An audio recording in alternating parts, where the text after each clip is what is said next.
Sud Radio, le débat de la semaine. Jeudi prochain sera déposée à l'Assemblée nationale une proposition de loi visant à abaisser le droit de vote à 16 ans. Une proposition portée par Paola Forteza, députée Écologie, Démocratie, Solidarité, ex-LREM. Une proposition soutenue par Jean-Luc Mélenchon, Yannick Jadot, Raphaël Glucksmann ou encore Cédric Villani. Et une dizaine d'associations dont les Scouts et Guides de France, l'UNEF et le syndicat lycéen Fidèle. En Europe, plusieurs pays autorisent le droit de vote à 16 ans. L'Autriche, l'Allemagne pour les élections locales dans certaines régions et le Royaume-Uni pour les élections locales en Écosse. Faut-il passer le droit de vote à 16 ans? C'est le débat du dimanche dans le Grand Matin Week-end de Sud Radio. Avec nous, Dorian Dreuil, dont Le Monde a publié une tribune vendredi demandant le droit de vote à 16 ans. Il est également auteur du livre Plaidoyer pour l'engagement citoyen et cofondateur du mouvement citoyen Nous Demain. Et il a 28 ans. Donc bonjour, il a passé Philippe. Les 16 ans. Bienvenue sur Sud Radio. Et Guillaume Carayon, 21 ans, porte-parole des jeunes avec Aubert et responsable de l'Uni à la Sorbonne. Bonjour. Bonjour Philippe. Et vous pouvez bien évidemment réagir au 0826 300 300. On va commencer avec vous, Dorian Dreuil. Pour ceux qui n'ont pas lu votre tribune, quels sont vos arguments pour le droit de vote à 16 ans? Alors le principal argument, c'est que l'abaissement de la majorité électorale à 16 ans, ça va dans le sens de l'histoire. Dans le sens de l'histoire des démocraties et des républiques. La République en France, la construction de la République, elle est intimement liée à la construction et au combat des droits civiques et à l'élargissement des droits civiques et du droit de vote. Et donc la République, elle se construit en ouvrant le droit de vote, en l'ouvrant à différentes catégories, à différents âges. On est passé du droit censitaire, capacitaire, au droit de vote universel. On est passé de l'âge légal de droit de vote à 30 ans, de 30 ans à 21 ans, de 21 à 18, en élargissement au droit de vote aux femmes. Et donc la République, elle se construit, et on parle beaucoup de République ces derniers jours, elle se construit dans la conquête du suffrage. Donc c'est le sens de l'histoire de notre République, de la démocratie, et puis c'est porté par un collectif, comme vous l'avez dit tout à l'heure, un collectif dont je fais partie, donc je suis très heureux de faire partie, qui comprend donc des députés de gauche, de droite, toute sensibilité confondue, et donc il fait un certain consensus politique, et c'est tout l'intérêt d'une telle réforme, d'une telle mesure, eh bien c'est d'avoir de porter une idée de société plus qu'une idéologie. Guillaume Carayon, 21 ans, et vous êtes contre le droit de vote à 16 ans? Bah oui, parce qu'il ne faut pas être naïf. Cette proposition de loi, elle est portée par la gauche et l'extrême gauche, de la maire de Paris, Anne Hidalgo, aux Insoumis, Clémentine Autain, Jean-Luc Mélenchon, en passant par les écolos pastèques, Yannick Jadot et compagnie. Ils apprécieront. Donc, si on regarde les derniers résultats des élections... François Fillon. Non, c'était son porte-parole, c'était Thierry Solaire qui l'avait soutenu pendant la campagne présidentielle, et finalement il s'était révisé un peu après, mais c'était pas lui, c'était une fake news diffusée par les médias, mais qui était complètement, qui n'était pas réelle. Enfin bon, moi ce que je dis c'est simplement que il y a une participation aux dernières élections européennes. Le premier parti de France aux dernières élections européennes, c'était Europe Écologie Les Verts. 2 ans auparavant, aux élections présidentielles, c'était la France Insoumise. Donc le constat est simple, les jeunes votent pas, et quand ils votent très à gauche. Donc nous on a compris que c'était une manœuvre électorale de la gauche qui essaye de gagner un socle électoral majeur, parce qu'il y a 1,3 million d'électeurs de 16 à 18 ans, et c'est pas acceptable, parce qu'on comprend bien toute la manœuvre électoraliste qui n'a aucun sens de la gauche, qui essaie de gagner des voix sur le dos des électeurs. Ça réagit beaucoup sur Twitter, et au 0826 300 300. On va prendre la direction de Draguignan dans le Var. C'est pas votre coin, vous êtes tous les deux Toulouse et Lavore. Direction Draguignan. Bonjour Jean-Paul. Oui, bonjour à tous. Alors, est-ce que vous êtes pour le droit de vote à 16 ans? Pas du tout, je suis complètement opposé à ça, et je trouve que c'est une proposition complètement débile, pour être poli. Il arrive un moment où, dans ce pays, il y a suffisamment déjà de divisions, de fracturations, de choses et d'autres pénibles à supporter, sans venir amener ça encore sur le devant de la scène. Alors pourquoi pas à 12 ans, tant qu'on y est? Je vais vous dire, il y a des tas de jeunes, surtout, qui ne sont pas construits à 16 ans. Alors, je suis entièrement d'accord avec le deuxième intervenant qui dit que c'est une loi pour la gauche, qui est portée par la gauche, et je trouve ça vraiment... Il faut vraiment qu'ils soient à l'agonie, à gauche, qu'ils sentent qu'ils vont se faire virer de partout pour essayer de faire passer une loi comme ça. Voilà ce que je voulais dire. C'est lamentable. Il faut à un moment donné que ce soit l'intérêt du pays qui prime, pas les petits arrangements à gauche. Ça suffit tout ça. Merci beaucoup Jean-Paul de Draguignan, c'est votre opinion. Dorian Dreuil, vous entendez Jean-Paul de Draguignan? Quelque part, c'est vrai que beaucoup de gens ont dit Giscard s'est suicidé quand il a passé le droit de vote de 21 à 18 ans parce que ça lui a coûté la présidentielle de 81.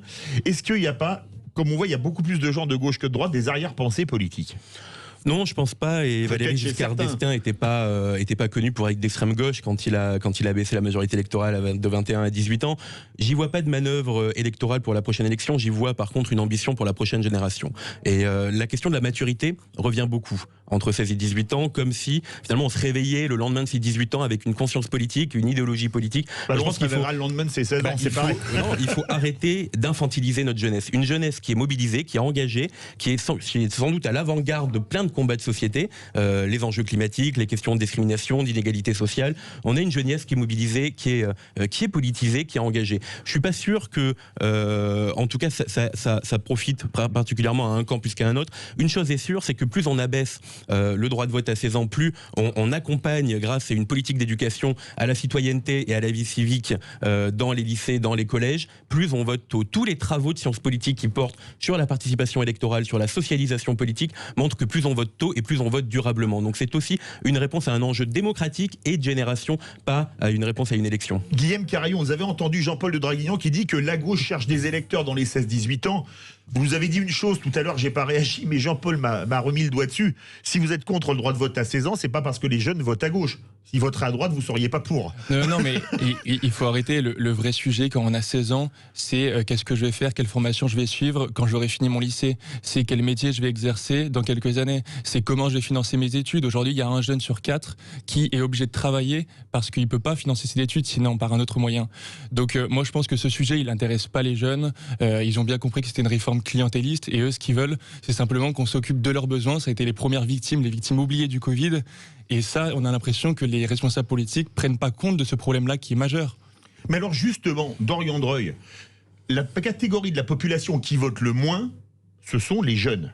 C'est les 18-25. Vous me passerez l'expression, c'est pas du tout injurieux pour les jeunes, mais on ne fait pas boire un âne qui n'a pas soif. S'ils n'ont pas envie de voter à 18 ans et qu'ils n'ont pas envie de voter à 16 ans, ben ils se déplaceront pas aux isoloirs, non? Alors, je suis pas sûr qu'ils aient pas envie de voter à 16 ans. En tout cas, ce qu'on propose avec cette réforme, c'est aussi d'accoler tout un programme d'éducation civique et morale dont les plages horaires sont déjà prévues dans les collèges et lycées, mais qui est très peu exploité, mais d'en faire finalement une grande politique d'éducation à la citoyenneté, parce que c'est le moment où on a des idées politiques, où on se construit intellectuellement, où on a envie de participer à la vie de la cité. Si on s'intéresse au travail qu'on fera dans 4 ans, on s'intéresse à ce qui va se passer dans la vie politique. Et donc c'est à ce moment-là qu'on peut intéresser aux idées politiques, à la philosophie politique, donner le goût des institutions. Et ce goût, plus on le donne tôt, plus les gens iront voter. Et donc on le voit dans les pays voisins qui ont mis en place cette mesure, dont la Belgique récemment, il y a 3 jours, qui va ouvrir le droit de vote à 16 ans pour les élections européennes. Donc c'est récent. C'est récent, mais ça fait depuis 10 ans en Autriche, à Malte. Il y a plus d'une dizaine de pays dans le monde qui mettent à l'épreuve le droit de vote à 16 ans, et chez qui on observe que quand on vote entre 16 et 18 ans, on vote beaucoup plus entre 18 et 25. Ensuite, sur l'enjeu de société, justement, on parle aux jeunes de 18 à 16 ans, on leur dit, vous avez d'autres préoccupations, mais on les écoute pas. Écoutons leurs préoccupations. Moi, je suis jeune, donc... Oui, et vous avez 21 ans, et vous n'êtes pas réveillé à 18 ans avec mais le droit de vote à 16 ans, personne ne le demande, aucun jeune ne le demande. Moi, je le sais, je suis jeune et je connais ma génération. Personne ne demande ça. Guillaume Carayon, vous êtes étudiant, la catégorie d'âge qui vote le moins, c'est les 18-25 ans, bien sûr. Qu'est-ce qu'ils vous disent, les jeunes que vous fréquentez, parce que vous fréquentez pas que les jeunes qui pensent comme vous, qu'est-ce qu'ils vous disent? Il y en a beaucoup qui vous disent, mais moi je vais pas voter parce que ça sert à rien, parce que ceci, parce que cela. Mais le problème de l'abstention, il est majeur, et moi justement j'ai l'impression que cette proposition de loi du droit de vote à 16 ans, elle vise à écarter ce débat-là, alors que la question de l'abstention, elle est cruciale. Aujourd'hui, il y a 23% des jeunes de 18 à 25 ans qui sont mobilisés aux dernières élections européennes. Ça, c'est un constat et qu'il faut faire, et j'ai l'impression qu'on essaie d'éviter cette problématique qui est cruciale dans notre démocratie. Moi, ce qui m'intéresse, c'est que les gens aillent voter, c'est que les jeunes soient investis politiquement, c'est qu'ils aient envie de s'engager, c'est qu'ils s'intéressent au moins à la politique, et ça, c'est quand même beaucoup plus intéressant que la question du droit de vote à 16 ans. Ça fonctionne très bien depuis 46 ans. Ça n'a pas réglé les problèmes d'abstention. Moi, je suis convaincu qu'au contraire, ouvrir le droit de vote à 16 ans, ça réglera une grande partie mais les jeunes de 18 à 25 ans ne vont pas voter, donc pourquoi les 16 à 18 iraient voter? Eh bien, parce que quand on l'adosse à une politique d'éducation à la citoyenneté dès 16 ans, on donne le goût des idées. Mais il faut la mettre en place en même temps qu'on abaisse le droit de vote à 16 ans. Il faut le créer. Les deux mesures vont de pair. Mais justement, il y a beaucoup de commentaires. Alors, on peut pas les lire tous. Il y en a un qui dit l'âge de l'excuse de minorité devrait être changé si on passait le vote à 16 ans. Je vais faire un raisonnement par l'absurde. Vous permettez? Et si on passait carrément la majorité à 16 ans, c'est-à-dire passer le permis de conduire à 16 ans, avoir la responsabilité pénale totale à 16 ans, le droit de vote à 16 ans, vous seriez pour ou contre? Mais ça n'a pas de sens parce que le lycée a cette vocation à dispenser un enseignement civique, un enseignement à la vie démocratique. Et donc, l'aboutissement du lycée, qui est à 18 ans, c'est donc le moment où on aura acquis tous ces enseignements. Et donc, ça n'a pas de sens aujourd'hui de modifier tout ça. Moi, je comprends qu'il y ait certains droits qui soient adossés aux jeunes de 16 ans et pas d'autres. Mais il y a un moment où on ne peut pas faire un basculement majeur comme ça alors que les jeunes n'y sont pas prêts. Dorian Dreuil, si on mettait tout d'un coup, allez, majorité à 16 ans, permis de conduire à 16 ans. Il n'y a pas besoin juridiquement. Oui, mais excusez-moi, comme disait Chateaubriand, c'est le devoir qui crée le droit et non le droit qui crée le devoir. Et comme disait Jackie, si on mettait la majorité, l'excuse de minorité, on la faisait sauter à 16 ans parce qu'on a le droit de vote, c'est la contrepartie. Pourquoi pas? Pas forcément, parce qu'à 16 ans, on a déjà beaucoup de droits et devoirs, on a déjà de lourdes responsabilités en face de soi. À 16 ans, on peut créer ou adhérer à une association. À 16 ans, on peut travailler et payer des impôts. À 16 ans, on peut même conduire un hélicoptère et devenir sapeur-pompier. Ah oui. Mais on est privé du premier des droits civiques. Un hélicoptère, mais pas une voiture. C'est quand même pas une voiture. On est privé du premier des droits civiques, qui est celui de vote, qui est le premier, qui est dans les premiers droits et devoirs du citoyen. Et il n'y a pas forcément besoin de toucher à la majorité civile et à la majorité d'éligibilité. Quand on veut abaisser le droit de vote à ça, on pourrait permettre à tous les jeunes de 16 ans des élections locales ou nationales de voter sans pour autant baisser finalement cette majorité civile. Merci beaucoup. On arrive au bout du débat qui était enflammé à tous les deux. Dorian Dreuil, qui a publié une tribune dans Le Monde, auteur du livre Plaidoyer pour l'engagement citoyen et cofondateur du mouvement citoyen Nous Demain. Guillaume Carayon, porte-parole des jeunes avec Aubert et responsable de l'Uni à la Sorbonne.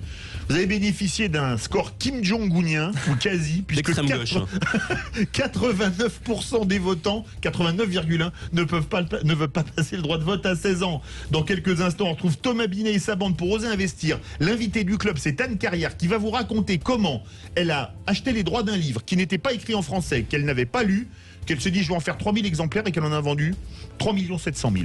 Restez bien avec nous sur Sud Radio.